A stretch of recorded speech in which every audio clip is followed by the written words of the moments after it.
வணக்கம். இன்றைய செய்திகள். அரசு பள்ளி வகுப்பறையின் பின் நின்று மாணவர்கள் புகைப்பிடிப்பதாக தலைமை ஆசிரியர்கள் குற்றம் சாட்டியுள்ளனர். வேலூர் மாவட்டத்தில் பணிபுரியும் அரசு மற்றும் அரசு நிதி உதவி பெறும் துவக்கப்பள்ளி, நடுநிலைப்பள்ளி தலைமை ஆசிரியர்களுக்கான திறன் மேம்பாட்டு பயிற்சி மாவட்ட ஆட்சியர் அலுவலக கூட்டரங்கில் நடந்தது. மாவட்ட ஆட்சியர் சுப்புலட்சுமி இதற்கு தலைமை தாங்கி பேசினார். அப்போது கூட்டத்தில் பேசிய தலைமை ஆசிரியர் கூறும்போது, 6 முதல் +2 படிக்கும் மாணவர்கள் ஆசிரியர்கள் பேச்சை கேட்பதில்லை. அவர்களை சக மாணவர்கள் தல, தளபதி, புள்ளிங்கோ, மாமா, மச்சான், தலைவா என அழைத்து தவறான பாதையில் செல்கின்றனர். மாணவர்களிடம் ரீல்ஸ் மோகம் அதிகரித்துள்ளது. மாணவர்கள் மொபைல் போனை உலகமாக நினைத்து அதில் மூழ்கி உள்ளனர். மாணவர்கள் பள்ளி வகுப்பறையின் பின்னால் நின்று சிகரெட் புகைக்கின்றனர். இதை கண்டித்தால் பள்ளி வளாகங்களில் தண்ணீர் செல்லும் குழாய்களை உடைத்து சேதப்படுத்துகின்றனர். திருத்தணியில் வடமாநில இளைஞரை தாக்கிய சம்பவம் இதுபோலத்தான் நடந்துள்ளது என்று கூறியுள்ளனர்.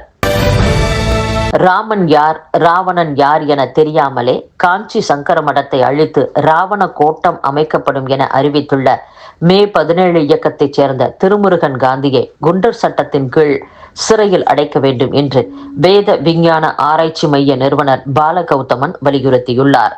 இது குறித்து மேலும் அவர் கூறுகையில், ஜனவரி 22ஆம் தேதி ராவண கோட்டம் அமைக்க காஞ்சிபுரம் செல்ல போகிறேன் என திருமுருகன் காந்தி அறிவித்துள்ளார். அது மட்டுமின்றி 2026 புத்தாண்டில் ராவண கோட்டம் அமையட்டும், அதற்கான மாதிரி உருவங்களை இணையதளத்தில் பதிவிடுங்கள், சங்கர மடத்தை ஒழித்து ராவண கோட்டம் அமைக்க உள்ளோம் என கிளம்பியுள்ளார்.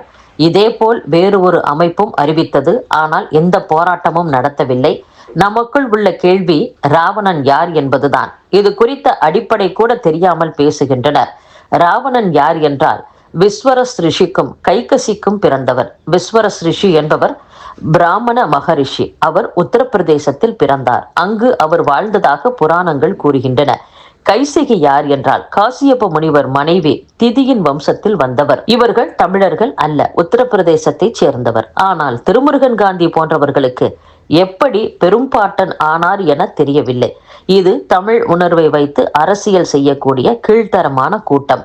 ராமன் யார் என்றால் திராவிட தேசத்து ராஜாவான சத்தியவிரதன் மகன் இஷ்வாகு வழி வந்தவர். சத்தியவிரதன் கிருதமாலா நதிக்கரையில் அமைந்துள்ள நகரை ஆண்டார்.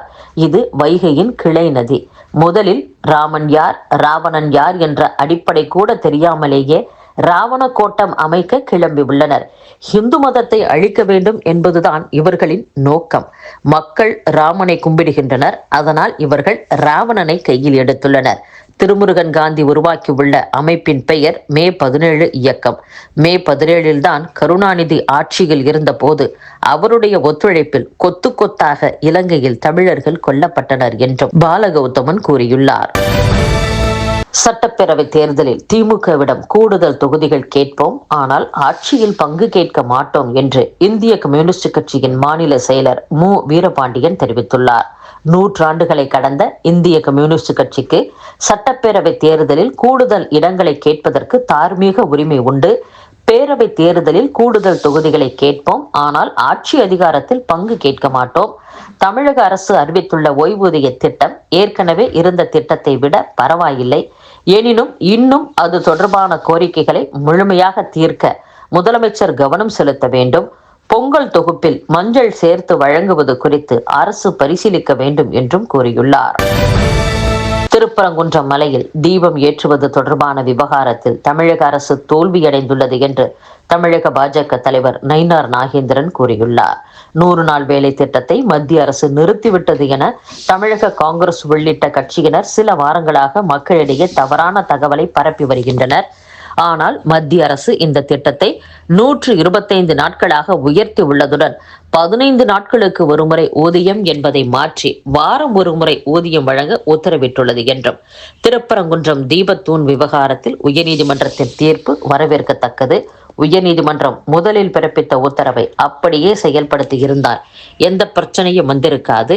திருப்பரங்குன்றத்தில் தீபம் ஏற்றினால் அது கலவரத்தை தூண்டிவிடும் என்று அரசே வாதம் செய்வது எந்த விதத்தில் நியாயம்? அரசாங்கம் இதில் அரசியல் செய்யக்கூடாது, நீதிமன்ற தீர்ப்பை மதிக்க வேண்டும் என்று அரசுக்கு நீதிபதிகள் அறிவுறுத்தியுள்ளனர் என்றும் நயினார் நாகேந்திரன் பேசியுள்ளார். இத்துடன் செய்திகள் நிறைவடைகின்றன. மீண்டும் நாளை சந்திப்போம். வணக்கம்.